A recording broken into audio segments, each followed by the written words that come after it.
দেখেন, আপনি যদি আমাকে বলেন একবিংশ শতাব্দীর সব থেকে চিরন্তন বাস্তব সত্য কথাটা কোনটি, আমি আপনাকে বলবো যে বাংলাদেশ, ভারত বাংলাদেশের শত্রু। এটাই হচ্ছে একবিংশ শতাব্দীর সব থেকে চিরন্তন বাস্তব সত্য কথা। এর প্রমাণ যদি আপনি চান তাহলে আমি আপনাকে বলবো, আওয়ামী লীগের শাসনামলে এই যে 16 থেকে 17 বছর অবৈধভাবে আওয়ামী লীগ এই বাংলাদেশকে শোষণ করলো, এটা মূলত আওয়ামী লীগ একা শোষণ করে নাই। এর 60% শোষণ করছে আওয়ামী লীগ, আর বাকি 40% শোষণ করছে হচ্ছে ভারত। কিভাবে আমি আপনাদেরকে বলি, আজকে হচ্ছে টোটালি কথা বলবো হচ্ছে ক্রিকেট নিয়ে। সো ক্রিকেটের নিয়ে যেহেতু কথা বলবো, সেক্ষেত্রে ভারত এখানে ইনভলভ হবে।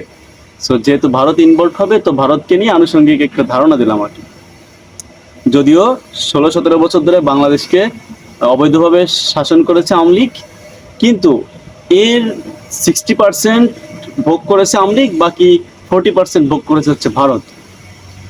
যেটা মানে এই বিষয়টা আমি আপনাদেরকে অন্য আরেকটা ভিডিওতে এক্সপ্লেন করব, আপনারা অনেকে হয়তো জানেন। এখন আসি যে ক্রিকেটের বিষয়টা নিয়ে। দেখেন, বাংলাদেশের দর্শকদেরকে ভিসা দিচ্ছিল না ভারত। বাংলাদেশ ভারতের মধ্যকার টেস্ট সিরিজ দেখার জন্য বাংলাদেশের দর্শকদেরকে ভিসা দিচ্ছিল না, বা বাংলাদেশের দর্শকরা যেতে পারছিল না কোনো আনুষঙ্গিক কারণ বিষয়, বা কোনো হচ্ছে সিস্টেমের ত্রুটির কারণে, যেটাই দেখাচ্ছে তারা। তো এখন কথা হচ্ছে, বাংলাদেশের একজন হচ্ছে আপনার ওই যে একজন আছে ক্রিকেটের মানে 1 নম্বর বাংলাদেশের দর্শক ভক্ত ক্রিকেটের, সো সেই রবি ভাই। সো সেই রবি ভাই গেছে হচ্ছে চেন্নাইতে খেলা দেখার জন্য। সো তাকে হচ্ছে আপনার পতাকা বাঁশ নিয়ে ঢুকতে দিচ্ছিল না। সো ইন্ডিয়ান বেশ কিছু দর্শক পতাকা লাঠি বাঁশ নিয়ে ঢুকছে, কিন্তু তাকে ঢুকতে দিচ্ছিল না, এবং বিভিন্ন ধরনের হচ্ছে তাকে কুরুচিমু পূর্ণ কথাবার্তা বলে যে ইয়ে সালে বাঙালি মাল হে, ঠিক আছে, এই ধরনের বিভিন্ন ধরনের টিজ করে, তাকে স্লেজিং করে। সো এক পর্যায়ে যাওয়ার পরে একজন সাংবাদিকের কাছে সেই সমস্ত কথাবার্তা বলে, যার কারণে আমরা জানতে পারি। সে যদি এটা না বলতো তাহলে তো আমরা বিষয়টা জানতেও পারতাম না। তারপরে বিষয় হচ্ছে, ভারতের মানে বাংলাদেশের একজন দর্শক ভারতে গেছে, তাও সে আইসিসির সদস্য, আইসিসির প্যানেলে যে সদস্য থাকে, সদস্য ফ্যানবেজের একজন সদস্য। সো তাকে তার সাথে এরকম বিহেভ করছে। ভারতের মতো একটা থার্ড ক্লাস দেশ, একটা থার্ড ক্লাস দেশের মধ্যে মানুষজন সব থার্ড ক্লাস, ওদের চিন্তা চেতনা সব থার্ড ক্লাস, মূর্খের বাচ্চাদের মতো একদম। তো একজন দর্শক, আপনার মেহমান, সে আপনার বাইরের দেশ থেকে আপনার দেশে আসছে খেলা দেখার জন্য, সে আপনার যত বড়ই শত্রু হোক, সে দেশের সাথে আপনার যতই বাজে সম্পর্ক হোক, তাকে তো আপনি আপনার ভালো ব্যবহারটা, ভালো বিহেভটা করতে পারতেন। অ্যাটলিস্ট খারাপ ব্যবহারটা না করতেন, ভালো ব্যবহারটা করতেন আর না করতেন, খারাপ ব্যবহারটা না করতেন। এটা কিভাবে মানে কোন ভারত এমন একটা জাতি, পৃথিবীর সব থেকে নিকৃষ্টতম ঘৃণিত জাতি হচ্ছে এই ভারত। এদের ইতিহাস আমরা খুব ভালো করে জানি, এদের ইতিহাস আমরা খুব ভালো করে জানি, এরা কি করতে পারে, মানুষের সাথে কেমন ব্যবহার করতে পারে, কেমন আলাপ আচরণ করতে পারে জানি। তবে কলকাতার বেশ কিছু মানুষের সাথে আমার যোগাযোগ আছে, বেশ কিছু বন্ধু বান্ধব আছে, ওদের সাথে আমার খুব ভালো সম্পর্ক। কলকাতা অনেক ভালো মানুষ আছে, বাঙালিদের যারা ভালোবাসে, মুসলিমদেরকে যারা ভালোবাসে, তাদেরকে অলওয়েজ স্যালুট জানাই। আমাদের স্বাধীনতার যে সংগ্রাম আমরা করেছিলাম, এখানেও তারা আমাদেরকে অনেক সাপোর্ট করেছে।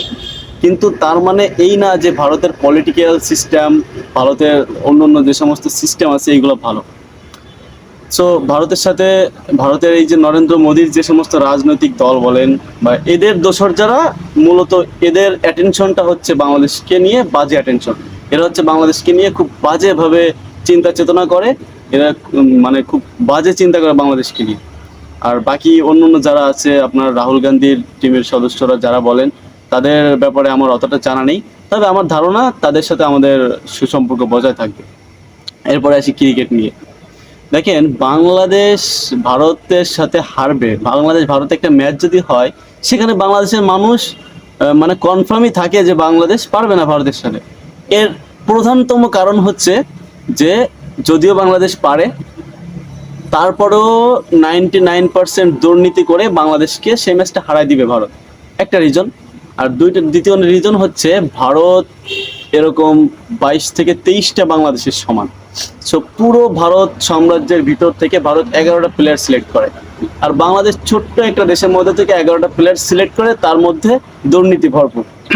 সো সেই জায়গা থেকে শক্তিমত্তার দিক দিয়ে বাংলাদেশ থেকে অনেকটা এগিয়ে আছে ভারত। সেই জায়গা থেকে বাংলাদেশ ভারতের সাথে হারবে, দ্বিতীয় রিজন। আর থার্ড রিজন হচ্ছে বাংলাদেশের টিমের মধ্যে, টিম কম্বিনেশনের মধ্যে বেশ কিছু গরমিল রয়েছে, যেটার কারণে বাংলাদেশ যদি নেদারল্যান্ডের সাথেও খেলে সেখানেও হারতে পারে। এটা নিয়ে আমরা হতাশ না, হতাশার কিছু না। তারপরের কথা হচ্ছে, ফোর্থ রিজন হচ্ছে বাংলাদেশের ক্যাপ্টেন একটা ছাগল, নাজমুল হোসেন শান্ত। সে হচ্ছে একটা ছাগল।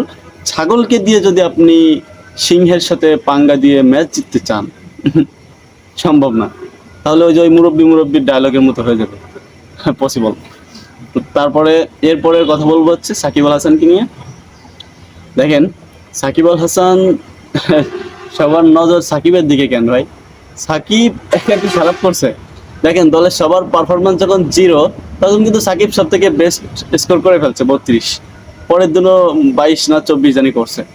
তো এখানে সাকিবের দোষ দেওয়ার কিছু নাই। সবাই যদি ভালো করতো, সাকিব একা যদি খারাপ করতো দিনের পর দিন, তাহলে সেক্ষেত্রে সাকিবের দোষ দেওয়া যেত। এখন পুরো টিমের 11 জনই হচ্ছে ডাব্বা মারতেছে। এখন সাকিবের পারফরমেন্স নিয়ে আপনি কি বলবেন সাকিবকে? সো সাকিবকে নিয়ে আপনারা এত মাথা কামায়েন না, সাকিবের পিছনে এত সমালোচনা করেন। একজন সাকিব আর একটা বানায় দেখেন, সাকিবের একজন রিপ্লেসমেন্ট তৈরি করে তারপরে দেখেন। ধন্যবাদ সবাইকে।